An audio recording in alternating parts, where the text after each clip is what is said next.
आज हम लोग इस क्लास में पढ़ते हैं एल्डिहाइड बनाने की चौथी विधि। इससे जस्ट पिछले क्लास में हम लोग 3 विधि के बारे में जाने थे जिसके द्वारा एल्डिहाइड बनाया जा सकता था। अब ये चौथी विधि कहता है फ्रॉम नाइट्राइल्स, यानी नाइट्राइल से कैसे एल्डिहाइड बनाते हैं। तो यहाँ जब नाइट्राइल्स का यानी एल्केन नाइट्राइल का जब रिडक्शन करते हैं SnCl2 और HCl के द्वारा तो यहाँ एल्डिहाइड प्राप्त होता है। तो ये नाइट्राइल्स का ये जो फॉर्मूला होगा RCN, ये एल्केन नाइट्राइल है यानी कि एल्काइल साइनाइड है, जिसका यूपीएससी नेम होता है एल्केन नाइट्राइल, इसलिए इसको लिखा जाता है फ्रॉम नाइट्राइल्स। इसका रिडक्शन करते हैं SnCl2 और HCl के द्वारा तो यहाँ हमें RCHO ये एल्डिहाइड प्राप्त होता है। और ये जो नाइट्रोजन एटम है अमोनिया बन करके ये निकल जाता है। तो यहाँ पर कुछ एग्जाम्पल ले लेते हैं, जैसे यहाँ CH3CN, तो ये मिथाइल साइनाइड हुआ, इथेन नाइट्राइल इसको कहेंगे। फिर यहाँ पर SnCl2 और ये HCl के द्वारा इसका रिडक्शन करेंगे तो यहाँ पर CH3CHO बनेगा। फिर यहाँ अगर C2H5CN अगर लेते हैं तो यहाँ बन जाएगा आपको C2H5CHO। तो ये कंपाउंड हो गया आपको एसिटल्डिहाइड, और ये कंपाउंड हो गया आपको प्रोपियोनल्डिहाइड।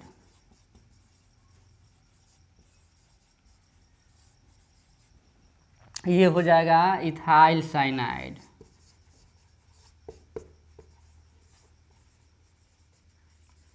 या इसको हम कह सकते हैं प्रोपेन नाइट्राइल, ये हो जाएगा इथेन नाइट्राइल, इसका यूपीएससी नेम।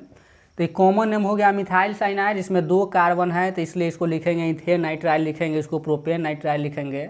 तो इस तरह से ये चौथी विधि है। इससे पहले हम लोग 3 का अध्ययन कर चुके हैं जस्ट इससे पिछले यानी लेक्चर 1 में, ये लेक्चर 2 हुआ, चूँकि इस चैप्टर का ये दूसरा लेक्चर हुआ ये।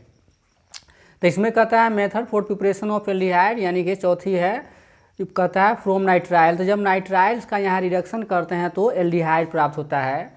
फिर इसके बाद का जो अगला है जो 5वां है वो कहता है रोजेमंड रिडक्शन से भी एल्डिहाइड को तैयार किया जा सकता है। इसमें एसिड क्लोराइड यानी कि एसिड हैलाइड का जब अवकरण पैलेडियम तथा बेरियम सल्फेट के द्वारा किया जाता है तो एल्डिहाइड प्राप्त होता है। तो ये 5वीं विधि है।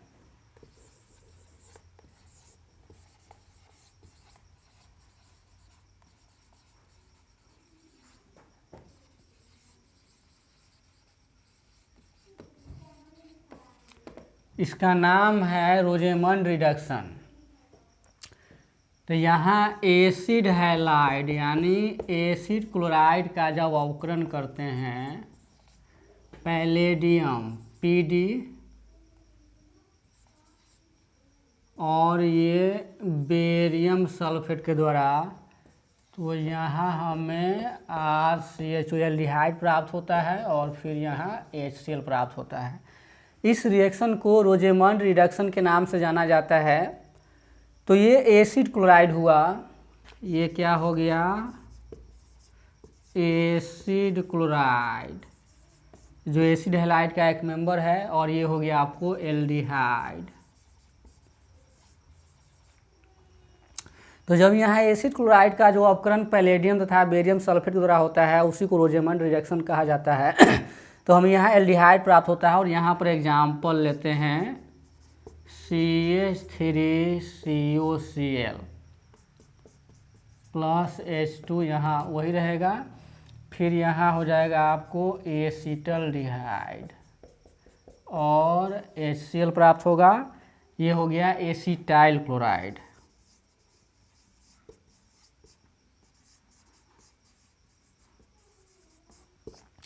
और ये हो गया आपको एसिटल्डिहाइड।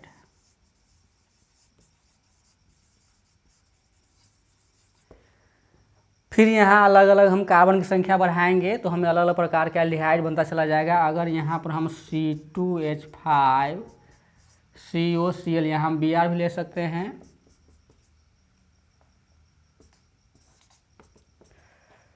तो यहाँ बनेगा आपको C2H5COCl और plus HCl।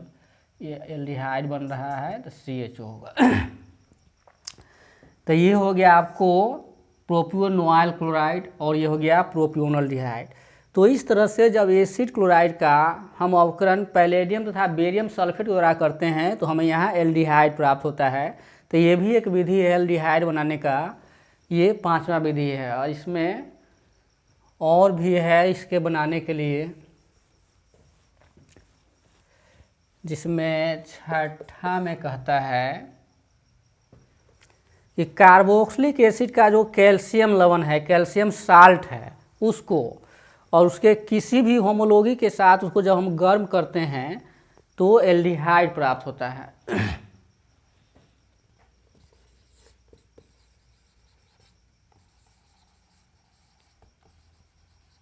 Calcium salt of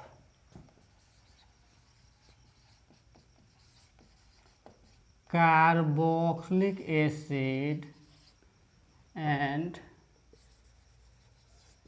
any of its homology। Calcium salt का ये कार्बोक्सिलिक एसिड का कैल्शियम लवण और इसके किसी सदस्य के साथ जब उसको गर्म करते हैं तो एल्डिहाइड प्राप्त होता है।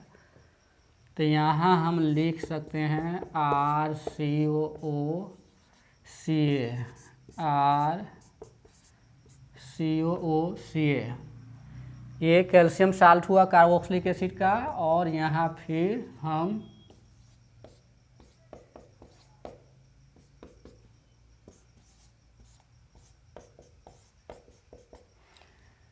ये कैल्शियम फॉर्मेट है, यानी ये फॉर्मिक एसिड का ये कैल्शियम लवण है। जब इसको गर्म करेंगे तो हमें प्राप्त होता है RCHO, ये 2 मॉलिक्यूल प्राप्त होगा और प्लस CaCO3 यानी कैल्शियम कार्बोनेट भी 2 मॉलिक्यूल प्राप्त होता है। तो यह कार्बोक्सिलिक एसिड का ये कैल्शियम लवण है, यहाँ पर लिख सकते हैं हम calcium salt of carboxylic acid.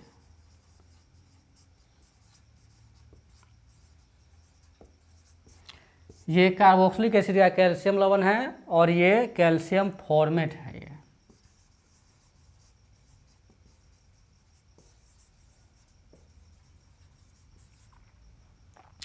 इस कंपाउंड को हम ऐसे भी लिख सकते हैं,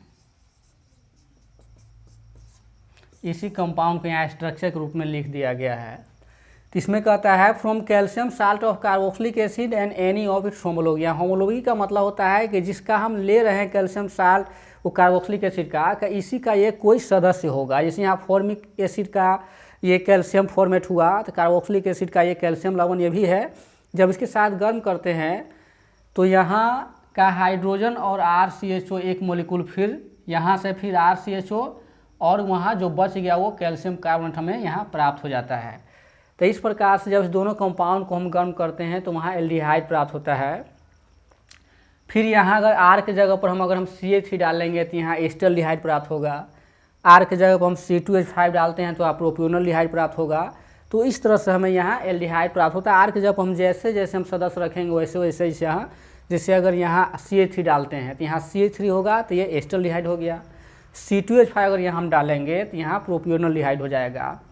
तो ये जो 6 विधियाँ हैं ये एल्डिहाइड बनाने की है। ये 3 विधि हम लोग जस्ट इसे पीछे क्लास में पढ़े थे और ये आज का ये 3 है।